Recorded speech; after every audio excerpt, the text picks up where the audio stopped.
ক্যালকাটা ইউনিভার্সিটির আন্ডারে তোমরা যারা বিএ হিস্ট্রি অনার্সে ফোর্থ সেমিস্টারে পড়ছো, তোমাদের CC6 পেপারটির একটি ইম্পর্টেন্ট প্রশ্ন প্রতি ধর্ম সংস্কার আন্দোলন বা প্রতি সংস্কার আন্দোলন বা কাউন্টার রিফরমেশন এই সম্পর্কে সংক্ষিপ্ত আলোচনার শেষে এর উত্তর তোমাদের সামনে তুলে ধরবো। তার আগে বোর্ডে কি লেখা রয়েছে দেখো, CU history honours fourth semester DSCC6।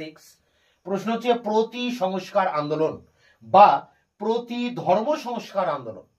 তো এই সম্পর্কে আলোচনা। তো প্রতি ধর্ম সংস্কার আন্দোলনটা কখন হয়? আগে ধর্ম সংস্কার আন্দোলন হয়, তার বিরুদ্ধে এই প্রতি সংস্কার আন্দোলন হয়। অর্থাৎ মার্টিন লুথার যখন ধর্ম সংস্কার আন্দোলন শুরু করেন, সেই প্রোটেস্ট্যান্ট ধর্ম সংস্কার আন্দোলন, তিনি ক্যাথলিক ধর্মের নানা রকম অনাচার, ব্যভিচার, কুসংস্কারের বিরুদ্ধে 95টি যুক্তিপূর্ণ যুক্তি তিনি একটি কাগজে লিখে ভিটেনবার্গের গির্জার দেওয়ালে সেটে দেন, যাকে আমরা বলি 95 থিসিস। তার এই প্রশ্নগুলিকে কেন্দ্র করে ধর্ম সংস্কার আন্দোলন জার্মানিতে প্রথম শুরু হয় এবং ইউরোপের বিভিন্ন দেশে কিন্তু ছড়িয়ে পড়ে। তো ধর্ম সংস্কার আন্দোলন শুরু করেছিলেন মার্টিন লুথার এবং তার আন্দোলনের নাম ছিল প্রোটেস্ট্যান্ট ধর্ম সংস্কার। এই আন্দোলন ছিল প্রচলিত যে খ্রিস্টান ক্যাথলিক ধর্ম বা পোপ, তার বিরুদ্ধে ছিল এই ধর্ম সংস্কার আন্দোলন। যখন এই ধর্ম সংস্কার আন্দোলন একটু একটু করে জনপ্রিয়তা লাভ করছে বা তার বিস্তার লাভ করছে, তখন রোমের পোপ তিনি কিন্তু চুপচাপ বসেছিলেন না। তার বিরুদ্ধে এই আন্দোলন হচ্ছে, তিনি কিন্তু চুপচাপ বসেছিলেন না। তিনি ক্যাথলিক ধর্মের যে সমস্ত অনাচার বা যে সমস্ত কুসংস্কারগুলোর জন্য পোপের মর্যাদা ক্ষুণ্ণ হচ্ছে বা যে জন্য মার্টিন লুথার আন্দোলন শুরু করেছেন, তিনি সেই সমস্ত বিষয়ে সংস্কার করার জন্য মনোনিবেশ করেন এবং একটা নতুন করে ক্যাথলিক ধর্মের মধ্যে একটা সংস্কার করার প্রবণতা দেখা দেয়। এই সংস্কারের যে সমস্ত পদক্ষেপগুলো নেওয়া হয়েছিল তাকে আমরা সামগ্রিকভাবে বলতে পারি প্রতি সংস্কার আন্দোলন। অর্থাৎ মার্টিন লুথার যে ধর্ম সংস্কার আন্দোলন করেছিলেন, তার বিরুদ্ধে রোমের পোপ তিনি এই প্রতি সংস্কার আন্দোলন করেন। এই প্রতি সংস্কার আন্দোলনের একটাই লক্ষ্য ছিল প্রোটেস্ট্যান্ট ধর্ম সংস্কার আন্দোলনকে স্তব্ধ করে দেওয়া, অর্থাৎ মার্টিন লুথারের যে ধর্ম সংস্কার আন্দোলন তাকে দমন করা এবং পাশাপাশি রোমের যে খ্রিস্টান ধর্ম, ক্যাথলিক ধর্ম, সেই ধর্মকে বা চার্চকে পুনরুজ্জীবিত করে তোলা। তো এই উদ্দেশ্যে একাধিক পদক্ষেপ নেওয়া হয়। হ্যাঁ, তা এখানে JM টমসন বলে একজন ব্যক্তি, তিনি বলেছিলেন যে এই প্রতি সংস্কার আন্দোলন ছিল মার্টিন লুথারের নেতৃত্বে যে ধর্ম সংস্কার আন্দোলন পরিচালিত হয়, তার বিরুদ্ধে রোমের একটা প্রত্যুত্তর, একটা পাল্টা উত্তর ছিল প্রতি সংস্কার আন্দোলন।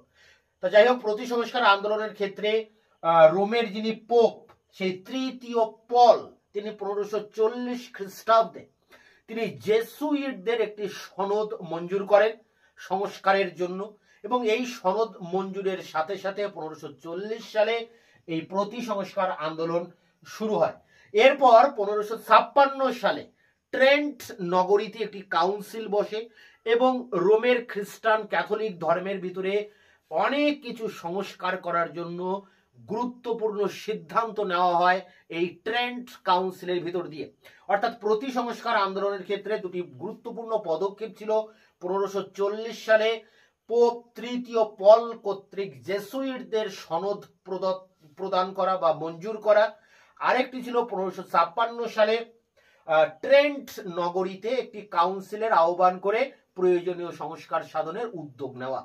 এগুলির ভিতর দিয়ে প্রতি সংস্কার আন্দোলন অনেকটাই বিস্তার লাভ করে এবং প্রতি সংস্কার আন্দোলন এক্ষেত্রে পরিচালিত হয়েছিল তিনটি সংস্থার ভিতর দিয়ে।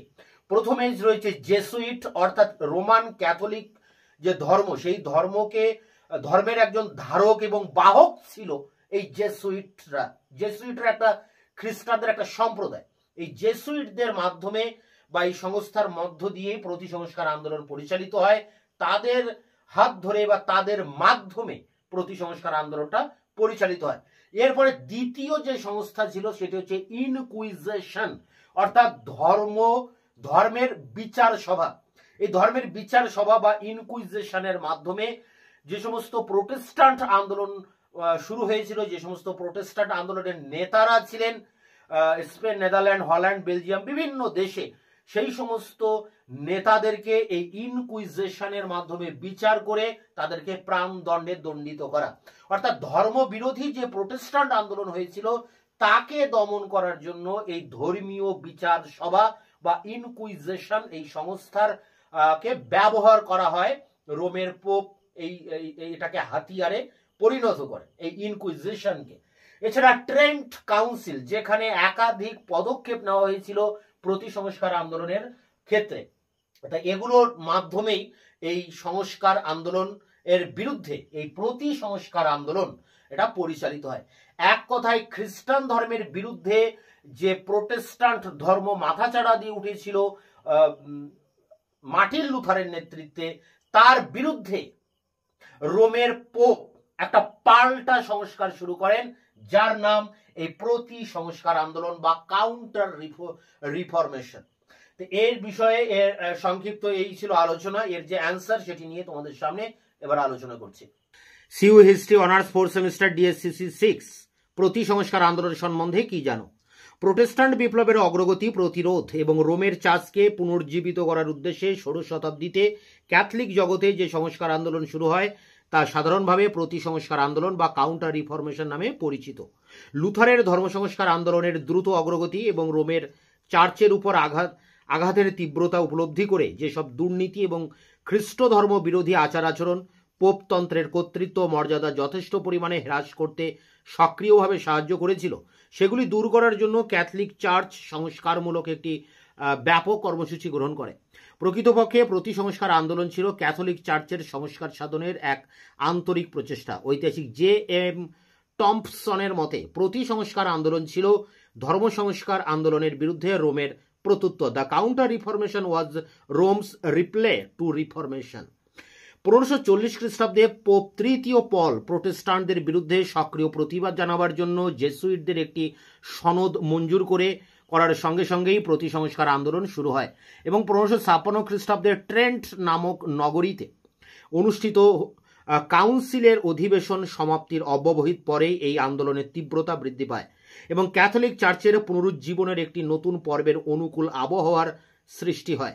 এই আন্দোলন দুটি রূপে আত্মপ্রকাশ করে: বাইরের থেকে চার্চ সংস্কারের কর্মসূচি গ্রহণ এবং তাকে বাস্তবে পরিণত করা। তিনটি প্রধান সংস্থার মাধ্যমে প্রতি সংস্কার আন্দোলন পরিচালিত হয়। এই তিনটি সংস্থা হলো জেসুইট সম্প্রদায়, ইনকুইজিশন বা ধর্মগত অপরাধের তদন্তের জন্য রোমান ক্যাথলিক যাজকগণ কর্তৃক গঠিত বিচার সভা এবং কাউন্সিল অফ ট্রেন্ট বা ট্রেন্ট নগরীতে অনুষ্ঠিত আলোচনা সভা। প্রতি সংস্কার আন্দোলনের ফলে ক্যাথলিক চার্চের ত্রুটি বিচ্যুতি অনেকাংশে দূর করা সম্ভব হয়। কাউন্সিল অফ ট্রেন্ট রোমান চার্চের ধর্মমতের সুনির্দিষ্ট সংজ্ঞা নিরূপণ করে এবং রোমান ক্যাথলিক ধর্মমতের মধ্যে প্রচলিত বহু দুর্নীতি দূর করার জন্য আন্তরিকভাবে চেষ্টা করে। অপরদিকে জেসুইট সম্প্রদায়ের ঐক্যবদ্ধ প্রচেষ্টার ফলে পোপের কর্তৃত্ব অক্ষুণ্ণ রাখার ব্যবস্থা করা হয় এবং প্রোটেস্ট্যান্ট মতবাদের বিস্তারের পথে সক্রিয় প্রতিরোধ গড়ে তোলার ব্যবস্থা করতেও তারা সমর্থ হয়। তাছাড়া নতুন নতুন অঞ্চলে খ্রিস্ট ধর্ম প্রচারের দায়িত্ব স্বতঃপ্রবৃত্তভাবে জেসুইটগণ গ্রহণ করে। তাছাড়া ইনকুইজিশনের মাধ্যমে স্পেন, ইতালি ও ফ্রান্সের প্রোটেস্ট্যান্ট ধর্মাবলম্বীদের সম্পূর্ণভাবে দমন করার ব্যবস্থা করা হয়।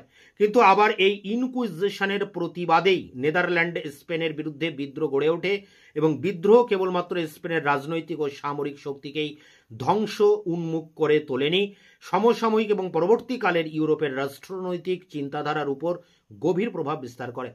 তো এই ছিল প্রতি সংস্কার আন্দোলন। এটি সংগ্রহ করে পরীক্ষার প্রস্তুতি নাও। দেখা হচ্ছে অন্য ভিডিও ক্লাসে। ততক্ষণে চ্যানেলকে সাবস্ক্রাইব করে রাখবে, বন্ধুদের কাছে শেয়ার করবে। ভিডিওটি ভালো লাগলে অবশ্যই একটা লাইক দেবে।